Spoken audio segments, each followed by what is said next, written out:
दुनिया में माँ को सबसे ताकतवर यूं ही नहीं कहा जाता है। माँ की ना जाने कितनी ऐसी मिसालें हैं, जितनी भी मिसालें माँ के ऊपर दी जाएं उतनी ही कम हैं। दरअसल एक माँ ने अपने बेटे को बस थप्पड़ मारते मारते जिस जगह पर उसका घर था वहाँ से लेकर थाने तक की दूरी लगभग 500 मीटर के आसपास थी और 500 मीटर तक एक माँ अपने बेटे को पीटती हुई चली जाती है। और ये दृश्य, ये नज़ारा हज़ारों लोग देख रहे थे। जब वो महिला थाने में उस बेटे को लेकर जाती है और पुलिस के हवाले करती है और कहती है कि इसको आप जितनी जल्दी हो सके फांसी पर चढ़ा दो। अपने ही सगे बेटे को, जिसको 9 महीने पेट में रखा था, माँ जाकर कहती है कि इसको फांसी पर चढ़ा दो। तो एसएचओ भी हैरान थी, परेशान थी कि आखिरकार कोई माँ अपने बेटे के बारे में ऐसा कैसे बोल सकती है। लेकिन अगली बात जब उस माँ ने अपनी बेटे के बारे में बताई तो वाकई ये फांसी जैसी सज़ा भी छोटी लगने लगती है। ऐसा लगता है कि इससे बड़ी कोई सज़ा हो तो वो दे देनी चाहिए। आदाब, नमस्कार, सत श्री अकाल। मैं उस्मान सैफ़ी। आज की जो सच्ची घटना मैं आपको सुनाने जा रहा हूँ, ये सच्ची घटना है झारखंड प्रदेश का एक ज़िला है लोहरदगा। दरअसल इसी सदर कोतवाली क्षेत्र का एक मोहल्ले में 27 अप्रैल 2022 की दोपहर लगभग 2 बजे के आसपास का वाक़या था। एक लड़की ने रमज़ान वैसे रखा था, रोज़ा था उसका, और दोपहर की यानी कि जोहर की नमाज़ अदा करने के लिए वो नहाकर बाथरूम से बाहर निकल रही थी कि अचानक ही उसका 19 साल का भाई हुसैन अंसारी, आज मैकेनिक के यानी कि मोटर मैकेनिक का काम करता था, वो काम पर नहीं गया और सीधा अपनी बहन को जैसे ही बाथरूम से निकलते हुए बाहर देखता है तो अपनी ही बहन को देखने के बाद उसकी नीयत ख़राब हो जाती है। नीयत कुछ इस कदर ख़राब होती है कि उसके कपड़े उतार देता है और उसके साथ वो बदतमीज़ी करने लगता है, उसके साथ गलत काम करने लगता है। रोज़े में बहन थी और उसके साथ वो इतना घिनौना कृत्य कर रहा था। बहन रो रही थी, चिल्ला रही थी, रहम की भीख मांग रही थी, लेकिन उसने अपनी बहन को चाकू की नोक पर रखा और कहा कि शोर मचाने की कोशिश की तो तुम्हारा सर धड़ से अलग कर दिया जाएगा। बहन रोती रही और उसके साथ गलत काम, गंदा काम करता रहा।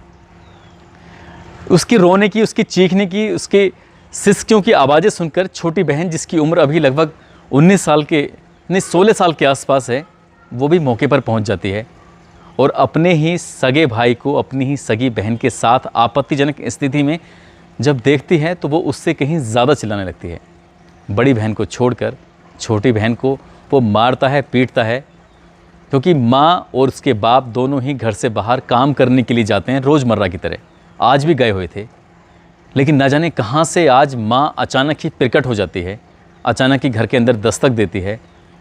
तो अपने ही बेटे को बिल्कुल नग्न अवस्था में देखकर और बेटी को कपड़ों से तन ढकने की कोशिश करते हुए देखकर माँ सन्न रह जाती है। माँ सोचने पर मजबूर हो जाती है कि आखिरकार इस घर के अंदर क्या चल रहा था।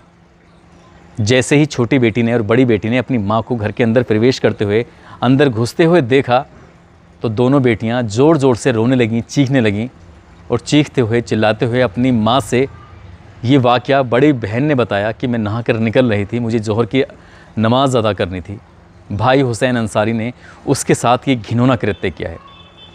माँ को बहुत गुस्सा आता है और उससे ज़्यादा गुस्सा तब आता है जब छोटी बहन ये कहती है कि ये मेरे साथ लगभग 3 से 4 साल तक ऐसे ही कर रहा है, ऐसे ही घिनौना कृत्य कर रहा है, कभी चाकू की नोक पर तो कभी डरा कर, धमका कर। माँ को जब ये बात पता चलती है तो माँ आपा खो बैठती है और आग बबूला हो जाती है।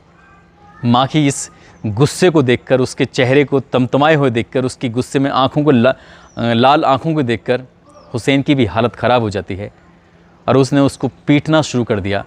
और उसको पीटते पीटते वो महिला थाने तक लेके जाती है और उस थाने तक जब वो पहुंचती है, लगभग 500 या उस मीटर से ज़्यादा या उससे ज़्यादा की दूरी थी घर से निकलने से लेकर थाने तक, अपने बेटे को जब पीटती है तो ये दृश्य सैकड़ों लोग देख रहे थे। अपनी आंखों से अपने ही बेटे को ये पीट रही थी और ये दृश्य देखते सब लोग हैरान थे, परेशान थे कि ये औरत इस लड़के को क्यों पीट रही है, जिसकी उम्र 19 साल के आसपास है। उसकी बड़ी बेटी 17 साल की, छोटी बेटी 16 साल की। छोटी बेटी के साथ कई साल से ऐसा घिनौना कृत्य कर रहा था, बड़ी बेटी के साथ पहली बार उसने ये किया था। और जब माँ ने उसको बचाने की कोशिश की थी, माँ जब अचानक से घर में आती है तो माँ पर भी उसने हमला किया था। कहता है कि मैं तुम्हें भी नहीं छोड़ूंगा, लेकिन माँ तो माँ होती है, माँ ने उसको बिल्कुल नहीं छोड़ा, उसको पकड़कर उसको पीटते पीटते थाने में हाजिर कर दिया। और एसएचओ जोसेफिना उनके पास जाकर कहती है कि इसके खिलाफ जितनी भी गंभीर से गंभीर धाराएं हो सकती हैं आपके पास, उसमें मुकदमा दर्ज कर लीजिए, इसको कम से कम समय में आप फांसी के फंदे पर चढ़ा दीजिए। जब पूरी बात उस एसएचओ को बताई जाती है तो एसएचओ के दिमाग में सिर्फ एक ही बात आती है कि फांसी से बढ़कर कोई सज़ा नहीं हो सकती, लेकिन इसके लिए फांसी की सज़ा भी छोटी पड़ जाएगी। इससे कोई बड़ी सज़ा है नहीं हिंदुस्तान के अंदर।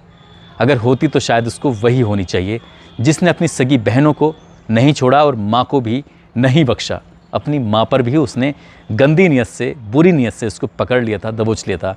और शायद छोटी बेटी उसको पहले ही बार में अपनी माँ से शिकायत करती तो वो छोटी बेटी इतने दिनों तक ये सब सहन नहीं करती और बड़ी बेटी के साथ भी ऐसा घिनौना कृत्य नहीं होता और माँ को वो इस गंदी नज़र से कभी नहीं देख पाता।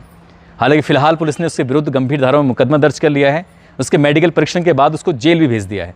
पुलिस की कोशिश है कि कम से कम समय में उसके विरुद्ध चार्जशीट लगाई जाए और आरोपी को कम से कम समय में कोर्ट से सज़ा दिलाकर समाज को एक संदेश दिया जाए कि ऐसे आरोपियों की समाज में रहने की कोई ज़रूरत नहीं है। ऐसे आरोपियों को या तो सलाखों के अंदर रखा जाए या फिर उन्हें फांसी के फंदे पर चढ़ा दिया जाए। दोस्तों, इस कहानी को, इस किस्से को सुनाने का उद्देश्य किसी को परेशान करना नहीं है, किसी का दिल दुखाना नहीं है, बल्कि आपको जागरूक करना है, आपको सचेत करना है। और जहाँ रहें अपना ख्याल रखें, सुरक्षित रहें। जय हिंद, जय भारत।